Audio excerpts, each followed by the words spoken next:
É isso aí, vamos começar girando notícias. Mendonça autoriza operação da Polícia Federal contra perito suspeito de vazar informações sigilosas do caso Master. O alvo é um perito servidor de Rondônia que teria antecipado à imprensa diligências da operação entre dezembro e janeiro. Entre os dados vazados estaria o contrato de 129 milhões da advogada Viviane Barsi com o Master. O STF diz que a mira é a conduta do servidor, não de jornalistas. Consta, quando o relator vai atrás de quem alimenta os vazamentos, qual o tamanho do que estava por trás das manchetes bomba seletivas? Então, Emilinho, esse tem sido um problema no Brasil faz muito tempo, né? Vamos lembrar lá da Vaza Jato, né? Com o mesmo Intercept que agora está vazando essas trocas de mensagens aí do Flávio, do Mário Frias com o Vorcaro, né? E eles foram ali em doses homeopáticas, de maneira controlada, eles foram administrando esses vazamentos e foram conseguindo, né, minar, de certa forma, ou pelo menos ajudar numa narrativa para quem queria minar, né, a operação mais bem sucedida de combate à corrupção que o país já viu.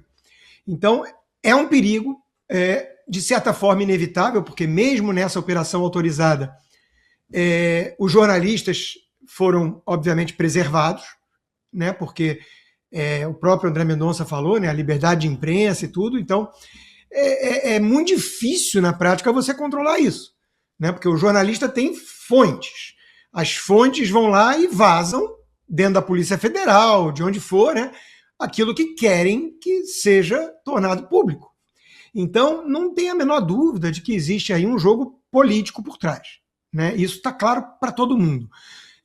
Por isso, a preocupação do próprio André Mendonça em relação a esses vazamentos mais recentes que estão prejudicando e muito, né, a campanha do Flávio. Porque nesse caso foram atrás e já pegaram alguém, né, porque vazaram o contrato de 120 milhões de reais, 129 milhões de reais do Vorcaro com a família do Banco Master, com a família do Alexandre de Moraes. Mas vão atrás também de quem vazou agora, né? Fica a dúvida. Então existe um duplo padrão, existe um problema de vazamento seletivo, né? Que acaba de alguma maneira distorcendo o jogo político, por isso a necessidade, talvez, que alguns estejam, inclusive, pedindo, né, demandando de uma transparência geral. Tá, então, se não é possível controlar vazamentos, que abra-se o sigilo e vamos ter acesso a tudo que a Polícia Federal também tem. Talvez a República caia no dia seguinte, talvez seja necessário passar limpo o país, né? Então, existe esse problema, sim, do vazamento seletivo e da punição seletiva.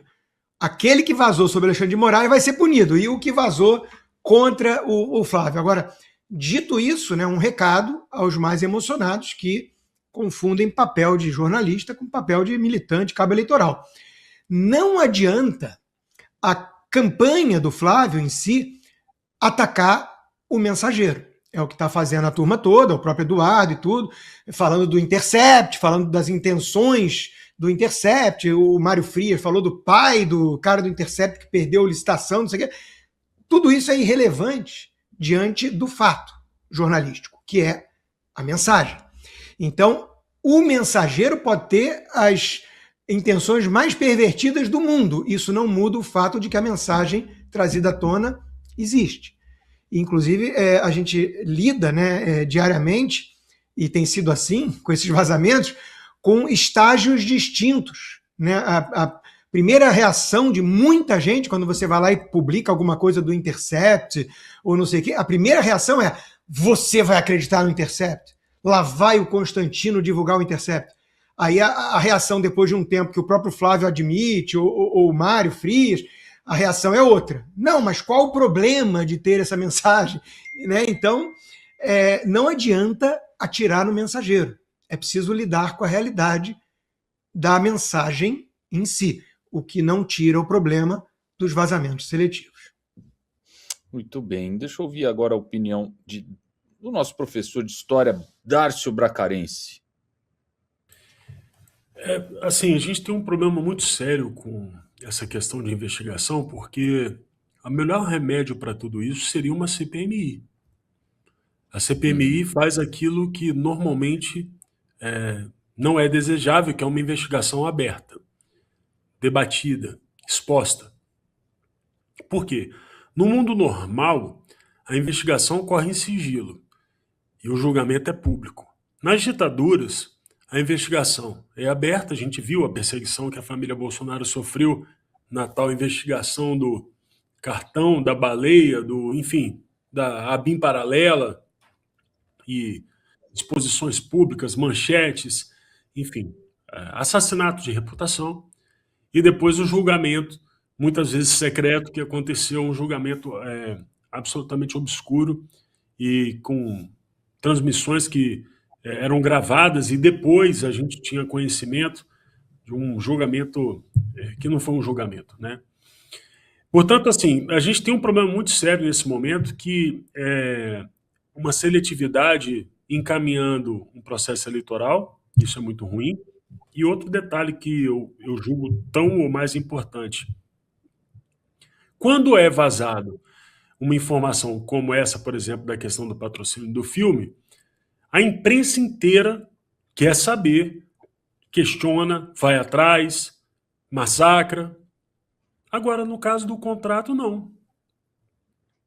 A única tentativa que eu vi de perguntar para o Alexandre de Moraes sobre o contrato da sua família, porque não é só a esposa, é a família dele inteira, foi uma tentativa de uma jornalista numa universidade, que ele falou: eu não falo com a imprensa, e morreu o assunto. Então, eu acho interessante, porque esse caso, Vorcaro, ele, como bem disse o Constantino, faz a República cair. Por quê? Porque o presidente da República não só se encontrou com ele várias vezes, eu estou falando do Lula, como também aconselhou acerca de negócios, o que seria crime em qualquer lugar do planeta, ou até fora dele. Eu não sei ainda como é que os alienígenas estão tratando essa questão de mercados de capitais, e se funcionários públicos, inclusive o presidente da República, o presidente do Banco Central, podem aconselhar um operador, um banqueiro. Isso seria crime em qualquer lugar do mundo. Quem deveria investigar isso, inclusive, é a CMV, a Comissão de CVM, a Comissão de Valores Imobiliários. A Comissão de Valores Imobiliários tem a função de fiscalizar para evitar o tal do insider trading. Mas, no entanto, no Brasil, parece que isso está tudo normal. Então, tem tanta coisa, tantos elementos, que sim, o melhor remédio para isso é a exposição. É colocar tudo às claras. Porque a gente recebe um áudio, recebe um negócio, e aí começam a tratar coisas que são absolutamente distintas. O patrocínio de um filme é uma coisa, uma operação de mercado financeiro ou previdenciário é outra, muito diferente. Então, é curioso isso, porque ao longo da história a gente já viu vários grandes operadores circulando nesse meio político. Eu vou dar um exemplo: Joesley Batista. Quem não lembra da acusação que fizeram para o Bolsonaro de que o Joesley teria mandado um dinheiro para a campanha dele? E aí depois o Bolsonaro teve que mostrar que ele devolveu o recurso que veio para o partido. Uma confusão danada. E isso às vésperas de um processo eleitoral, onde tentaram também atacar a imagem de Jair Bolsonaro, como se aquela operação do Joesley Batista fosse igual a todas as outras operações que o Joesley Batista estava fazendo. Joga tudo na vala comum, como se todo mundo fosse a mesma coisa. E a gente só vai saber separar o joio do trigo, quem tem relação espúria, quem tem coisa errada ou não, se tudo for aberto. E, infelizmente, enquanto houver esse tipo de seletividade por parte do sistema de polícia e justiça e, em parte, da imprensa, que não trata os personagens do mesmo modo, a gente vai ficar muito, vamos dizer assim, com um processo muito distorcido para poder encaminhar esse processo eleitoral em outubro.